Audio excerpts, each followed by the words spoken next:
So, do you want to move to Canada but need to take a high-stakes English test? Did you know that there is another test you can take to help you do this? Canada has its own English test called the CELPIP. And in this video, we're going to discuss everything you need to know so that you can make the right decision about which test is right for you, IELTS or CELPIP.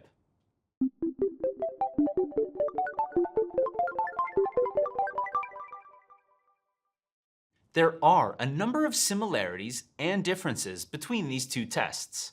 And I'm sure you know all about IELTS, but let's talk about what CELPIP is. CELPIP stands for Canadian English Language Proficiency Index Program.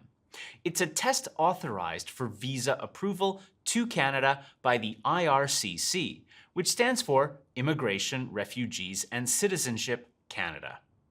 For a visa for immigration to Canada, the IRCC will require you to provide evidence of English proficiency, and they will accept results from IELTS and CELPIP. There are two versions of CELPIP, CELPIP General and CELPIP LS. If you need CELPIP for study, you probably need the CELPIP General. But for immigration or work, it could be either. Be sure to check and double-check which one is right for you. The CELPIP LS only tests you on listening and speaking, while the CELPIP General also tests you on writing and reading. If you are interested in taking the CELPIP, check out and subscribe to the E2 CELPIP YouTube channel. Here you will find updates on the test along with high-quality videos, including tips and strategies. I highly recommend you check it out. Let's take a look at the similarities between IELTS and CELPIP.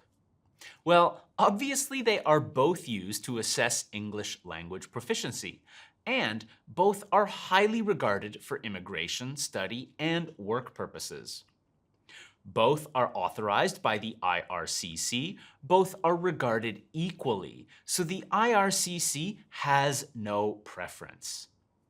Both tests are available internationally. Both tests will test to a high level of proficiency. So, if you need a high score, you will need to determine how much time you'll need to prepare. Some people may only need to learn about the test format, while other people may need to ensure that their English level is adequate. And if you need to improve your general language skills, be sure to head over to E2 English and check out our packages that can help you with grammar, spelling, pronunciation, and other skills, so that on test day, you'll be ready.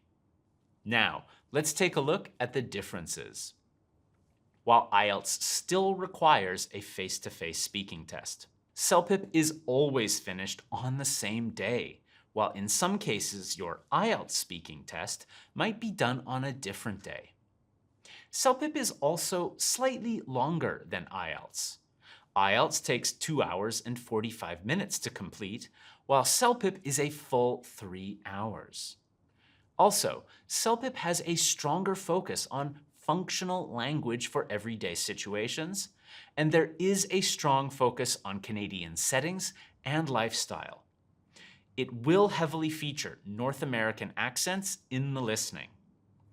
IELTS, conversely, has a range of accents, and the content is more informational and general.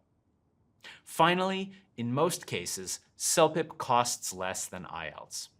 Now, let's look a little closer at each section and the differences between the tests. IELTS and CELPIP listening.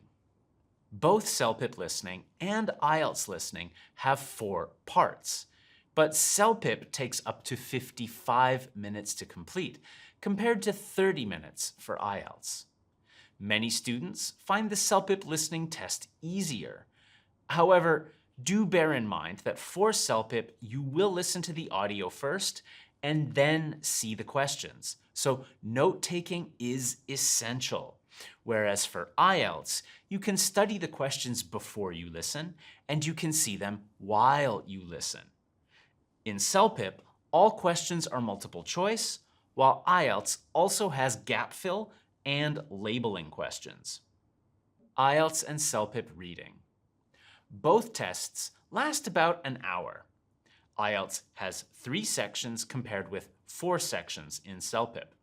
For reading in CELPIP, all questions are multiple choice, whereas in IELTS there are a range of question types. This means you need to be able to spell words correctly in IELTS, and it's not as easy to guess an answer. IELTS and CELPIP writing.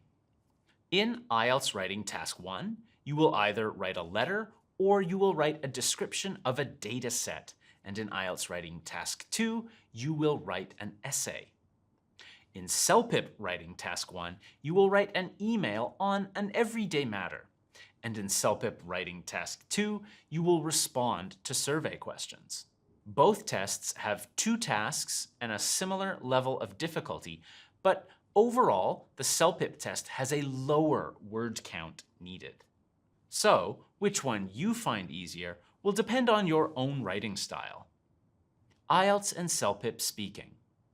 There are only 3 parts to IELTS speaking, lasting up to 14 minutes, compared to 8 parts for CELPIP speaking, lasting up to 20 minutes. The key difference here is that IELTS speaking is taken in a private room with an examiner, while the CELPIP speaking is taken via computer in a room with other candidates. Depending on which setting you find most comfortable and better for your confidence and concentration, you may prefer one test over the other.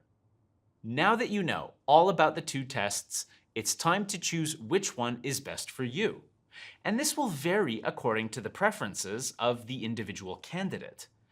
Then, the next step is to head to e2testprep.com for all your study needs to help you pass CELPIP General, CELPIP LS, or IELTS. You'll find online learning materials, practice questions, assessments, and mock tests, as well as help from real teachers through live classes and one-on-one expert tutorials. Also, in the description, you can find a CELPIP for Canada guide. This is a downloadable PDF which has information about the CELPIP, what we offer here at E2, as well as some fun facts about life in Canada. And that's the CELPIP. My name is Mark, and I'll see you later.